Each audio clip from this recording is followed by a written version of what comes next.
आणि आता कांदा उत्पादक शेतकऱ्यांसाठी एक महत्त्वाची बातमी आहे। या कांद्यावरील 20% निर्यात शुल्क केंद्र सरकारने हटवलेलं आहे।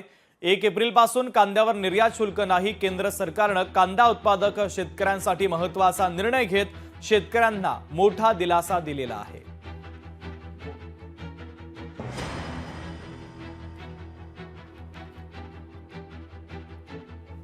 एक अतिशय चांगला निर्णय कांदा उत्पादक शेतकऱ्यांच्या बाबतीमध्ये या ठिकाणी झालेला आहे। त्यांना दिलासा देणारा त्या ठिकाणी झालेला आहे। केंद्र सरकारने ती जी ड्यूटी होती ती हटवलेली आहे। मला वाटतं त्यामुळे कांदा उत्पादक शेतकऱ्यांमध्ये अतिशय आनंदाचं वातावरण आहे। आपण अपेक्षा करूया की पुढे कांद्याला चांगला भाव या ठिकाणी मिळेल। राज्याचे यशस्वी मुख्यमंत्री देवेंद्र फडणवीस साहेब, माननीय मोदी साहेबांच्या नेतृत्वाखाली सरकारने हे 20% निर्यात शुल्क हे आता काढलेले आहेत आणि म्हणून आपल्या महाराष्ट्रातील शेतकऱ्यांच्या कांद्याला त्याच्यामध्ये मोठ्या प्रमाणात भाव मिळणार आहे। आता आमची दक्षता राहील की एवढं सगळं झाल्यानंतर जर काही ठराविक व्यापारी शेतकऱ्यांना दिशाभूल करून कमी किमतीमध्ये जर कांदा घेण्याचा प्रयत्न करणार तर त्यांच्यावर कडक कारवाई होईल आणि मग कांद्याचे भाव हे आता वाढतील।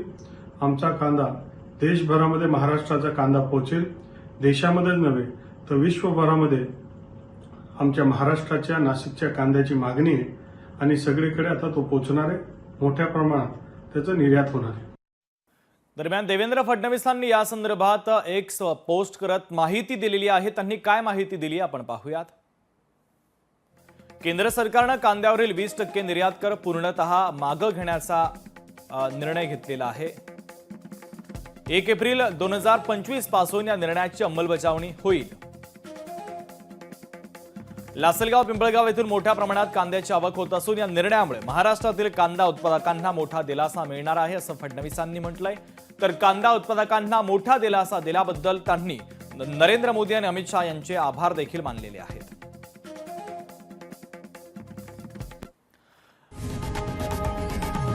लोकशाही मराठी ऐका, पहा, जागरूक रहा।